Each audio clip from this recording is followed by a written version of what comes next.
Hi everyone, ঝটপট বানিয়ে নিতে পারবেন রেস্টুরেন্টের মতো শাহি লাচ্ছি। তো এই লাচ্ছি রেসিপিটি দেখে নিন, কোনো প্রকার ঝামেলায় ছাড়া কয়েক মিনিটের মধ্যেই প্রাণ জুড়ানোর মতো একটা রেসিপি।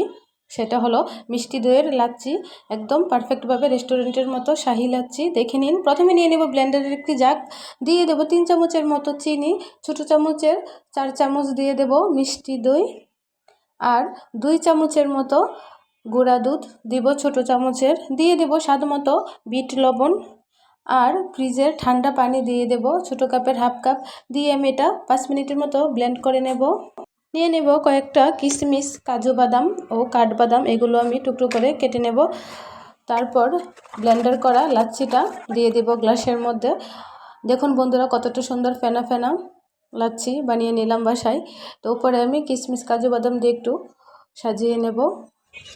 রেডি হয়ে গেল আমার গরমের মধ্যে প্রাণ জুড়ানো মিষ্টি দইয়ের লাচ্ছি। এটা অবশ্যই এইভাবে বানালে এর স্বাদ ভোলার মতো না, এতটাই মজাদার। তো এইভাবে অবশ্যই বানিয়ে খাবেন। দেখুন বন্ধুরা, কতটা সুন্দর ফেনাযুক্ত লাচ্ছিটা রেডি হয়ে গেল ঝটপট। রেসিপিটি কেমন লাগলো আমাকে কমেন্ট করে জানাবেন। আর এইভাবে লাচ্ছিটা খুবই সহজভাবে বানিয়ে নিয়ে খাবেন।